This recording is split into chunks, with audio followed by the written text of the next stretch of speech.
मेधा शुरू से ही पढ़ने में होशियार और मेधावी छात्रा थी। अच्छी पढ़ाई के बाद अच्छा कॉलेज सिलेक्शन और फिर बहुत अच्छी जॉब। तूने तो मेरा नाम रोशन कर दिया मेधा।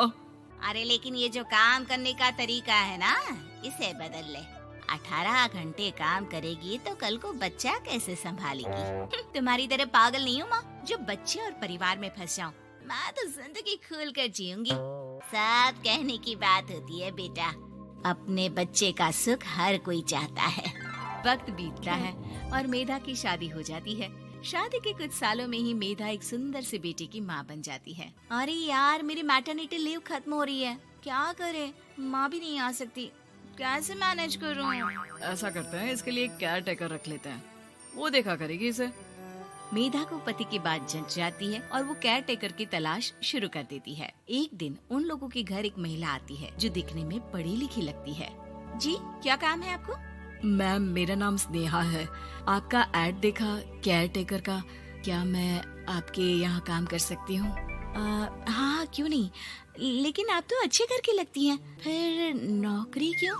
दरअसल मेरे ससुराल वालों ने मुझे घर से निकाल दिया क्योंकि मैं माँ नहीं बन सकती और माता पिता भी नहीं है इस दुनिया में। तो अरे अरे, कोई बात नहीं, तुम लक्ष्य को ही अपना बच्चा समझो और यहीं रहना, और किसी भी चीज की जरूरत हो ना तो बता देना। नेहा खुशी खुशी लक्ष्य को संभालने लगती है। रात को जब मेधा घर पर आती है, अरे क्या बात है स्नेहा, तुमने खाना नहीं खाया क्या? अरे दीदी, आपका बेटा टाइम दे तब ना। अरे तो जब वो सोता है तब खा लिया करो। तब तो मैं इसके पास ही बैठी रहती हूँ। कोई मच्छर या कीड़ा काट ले लक्ष्य को तो अब आप पकड़ो, मैं खाना खा लेती हूँ। स्नेहा वहाँ से चली जाती है। बहुत ही अच्छे से ख्याल रख रही है ये लक्ष्य का। मेधा, इतना तो शायद तुम भी ध्यान नहीं देती। मेधा को पति की बात बुरी तो लगती है, लेकिन कुछ नहीं कहती। धीरे धीरे स्नेहा मेधा और उसके पति के साथ बाहर भी जाने लगी। सुनो, स्नेहा को भी बाजार ले चलते हैं, वो क्या है ना, लक्ष्य को देख लेगी जब तक मैं शॉपिंग कर लूंगी। हाँ चलो, वैसे मैं चाह रहा था कि लक्ष्य को लेकर हम दोनों ही चलते। क्या यार, तुम तो फ्री में इमोशनल हो जाते हो, कितना देख लेंगे हम दोनों मिलकर, ले चलो उसे। कार से निकलकर मेधा और लक्ष्य रोड क्रॉस कर रहे थे कि सामने से कार आ जाती है। मेधा का ध्यान नहीं होता, लेकिन स्नेहा तुरंत लक्ष्य को मेधा से छीन लेती है। मेधा गिर जाती है और कार मेधा को छूकर निकलती है, जिससे मेधा को खून आ जाता है। पति मेधा को हाथ देकर उठाता है। स्नेहा लक्ष्य को लेकर गले लगाई रहती है। थैंक्स स्नेहा, मैंने तो ध्यान ही नहीं दिया था कि कार आ रही है। स्नेहा का गुस्सा मालकिन पर टूट पड़ता है। अरे कैसी माँ है आप, अगर आज कुछ लक्ष्य को हो जाता तो मैं आपको कभी माफ नहीं करती। छोटा सा बच्चा है, उसे चोट लगती है तो पता है कितनी तकलीफ होती है। पति भी स्नेहा को देखने लगता है कि उसे क्या हो गया। मेधा को स्नेहा पर काफी गुस्सा आ जाता है। घर आकर कहती है, देखो स्नेहा, माना तुम लक्ष्य को बहुत प्यार करती हो, लेकिन वो मेरा बेटा है, मैं कभी जानबूझकर उसके साथ बुरा नहीं कर सकती, समझी? मुझे माफ कर दीजिए, मैं लक्ष्य को लेकर कुछ ज्यादा ही सेंसिटिव हो चुकी हूँ। मैं ध्यान रखूंगी कि आगे से ऐसा ना हो। मेधा का मन स्नेहा से अब हटने लगा था। एक शाम मेधा ऑफिस से घर आती है कि लक्ष्य उसे दिखाई नहीं देता और ना ही स्नेहा।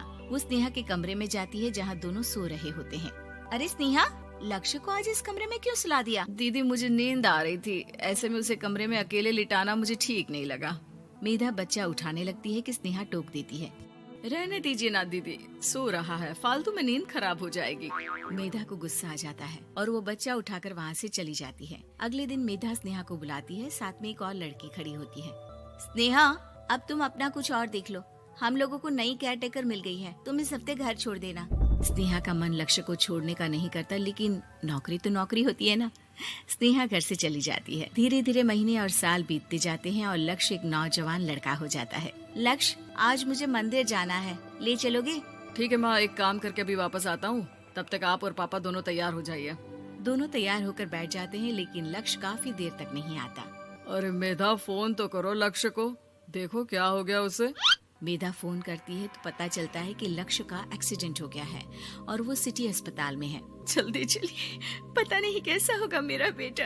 अरे चिंता ना करो, सब ठीक होगा, मैं अभी कार निकालता हूँ। दोनों मियाँ बीवी अस्पताल पहुँचते हैं, जहाँ वो लोग देखते हैं कि लक्ष्य बिस्तर पर पड़ा होता है। एक महिला इन्हें यहाँ लेकर आई है, वो वहाँ बैठी है, लेकिन फिलहाल तो आप लोगों को इनके लिए किडनी का प्रबंध करना होगा। एक्सीडेंट में इसकी किडनी डैमेज हो गई है। मेरी ले लीजिए डॉक्टर साहब, मेरे बेटे को बचा लीजिए।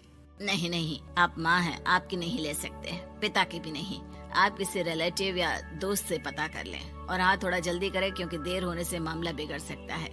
मेधा बैठकर रोने लगती है कि वहाँ डॉक्टर आ जाते हैं। जिस औरत ने आपके बेटे को यहाँ भर्ती कराया था वो अपनी किडनी आपके बेटे को देना चाहती है। हाँ? कौन है वो? कहाँ है वो?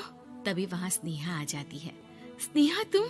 मैं लक्ष्य को पहचान नहीं पाई थी, लेकिन आप लोगों को देखकर समझ गई कि ये लक्ष्य है, इसलिए वापस आ गई। मैं अपनी किडनी आपके बेटे को देना चाहती हूँ। मेरी अपनी तो कोई औलाद नहीं, लेकिन लक्ष्य में मैंने हमेशा अपना बच्चा देखा। तुम धन्य हो स्नेहा, जो इतने साल में भी लक्ष्य को भूल नहीं पाई। सही मामले में तो वो तुम्हारा ही बच्चा होगा, क्योंकि जन्म भले ही मैंने दिया हो, लेकिन आज तुम उसकी जिंदगी बचा रही हो।